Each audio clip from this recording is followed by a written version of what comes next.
Apakah konten alur cerita film, sinopsis film, review film bisa dimonetisasi? Mari kita bahas di video ini. Tapi sebelumnya, bagi kalian yang baru sampai ke channel ini, melihat video ini, mari kita belajar bareng mengenai YouTube. Kalian bisa klik tombol subscribe, like, share, dan komen.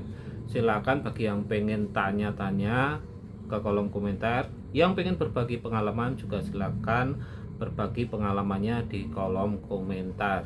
Oke, apakah konten review film aman dan bisa monetisasi? Jawabannya masih sama teman-teman. Untuk saya, dari saya, jawabannya adalah tidak teman-teman. Tidak aman dan sulit untuk dimonetisasi. Karena apa?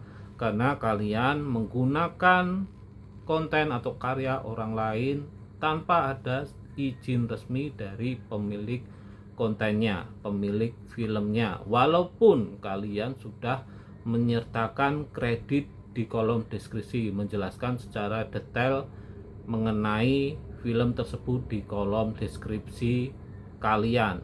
Lalu ada komentar juga dari penonton di channel ini, bisa dimonet asalkan pinter editnya dan menggunakan suara sendiri. Nah, editing dari konten alur film ini cukup rumit teman-teman. Ada yang mengatakan pemotongan klipnya tidak boleh lebih dari 5 detik atau tidak boleh dari 15 detik untuk menghindari strike. Kemudian di setiap klipnya kalian harus menyelipkan transisi, kemudian cahayanya juga harus kalian rubah agar berbeda dengan cahaya di film aslinya teman-teman, efek cahayanya ya.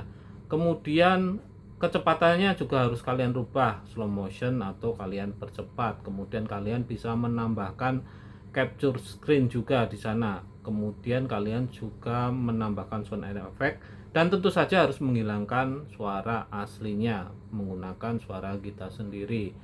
Itu belum cukup untuk menghindari strike dari YouTube. Karena apa? Karena kita tidak memiliki izin secara resmi dari pemilik film tersebut. Ketika pemiliknya komplain kemudian melaporkan konten kalian, pasti strike dari pihak YouTube bakal berlaku. Walaupun kalian di deskripsi konten kalian sudah menjelaskan kredit dari film tersebut teman-teman, kalian jelaskan secara rapi di situ film milik siapa, kemudian kalian menggunakan sound siapa, kemudian kalian menggunakan suara siapa, pokoknya secara detail kalian jelaskan di kolom deskripsi bahwa itu bukan kepemilikan kalian. Tetap saja ketika pemiliknya tidak terima atau kalian mendapatkan komplain, kalian tetap akan mendapatkan strike dari pihak YouTube. Dan ketika kalian mendapatkan strike ini, tentu saja bakal berimbas ke konten-konten yang lainnya. Pihak YouTube pasti bakal mengecek konten yang lainnya teman-teman. Dan saya yakin dalam waktu singkat, dalam waktu yang gak lama, konten kalian pasti akan hilang satu persatu, yang nanti ujung-ujungnya YouTube atau channel kalian bakal di disable atau dihilangkan atau dihapus oleh pihak YouTube. Tapi Mas, di channel A atau channel B atau channel C yang membahas review film kok mereka masih hidup ya? Kok iklannya keluar ya teman-teman? Nah, yang paling kalian harus pahami adalah mengenai peraturan atau kebijakan dari pihak YouTube. Ikuti pedoman kebijakan dari YouTube teman-teman. Kalau kalian melihat orang lain, kalian belum tentu bisa menyamai dengan mereka teman-teman. Ataupun kalian tidak tahu di belakang mereka itu seperti apa, apakah penghasilannya memang dari iklan YouTube atau dari hal yang lain, atau channel tersebut memang channel yang hanya hobi saja untuk membahas film. Bisa saja dari endorse, bisa saja dari beberapa hal lainnya pendapatannya. Karena saya yakin untuk channel review film, alur film ini akan sulit untuk monetisasi. Kalau kalian pengen tetap atau kekeh ingin menggunakan topik review film, monggo silakan. Nanti silakan berbagi pengalamannya di kolom komentar ya teman-teman. Tetapi saya yakin walaupun bisa monetisasi, umurnya tidak akan panjang. Umur channel kalian tidak akan panjang. Ini yang selalu saya tekankan buat kalian yang memakai jalan pintas, memakai cara yang instan, pengennya cepet, bisa sampai monet. Tapi itu tadi teman-teman, kalian hanya menikmatinya sebentar.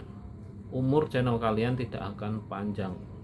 Pasti YouTube mungkin lama notisnya terhadap channel, tapi akan tiba waktunya ketika channel kalian terkena review, terkena strike, maka satu persatu konten kalian akan hilang dan ujungnya channel kalian bakal ditutup teman-teman. Monggo silakan dijadikan pertimbangan, dijadikan bahan renungan. Masih banyak topik lain yang bisa kalian ambil. Saran saya, topik yang pengen kalian bahas itu berasal dari hal-hal yang kalian lakukan sehari-hari dan hal yang kalian senangi, misalnya hobi. Itu pasti akan sangat menyenangkan. Kalian tidak akan kehabisan bahan, tidak akan kehabisan ide, tidak akan bosan dalam membuat konten, karena hal tersebut kalian lakukan setiap hari dan hal tersebut adalah kesukaan kalian. Itu ya teman-teman, saran dari saya. Semoga bisa dijadikan bahan pertimbangan. Terima kasih. Tetap dukung channel ini dengan cara like, share, dan komen.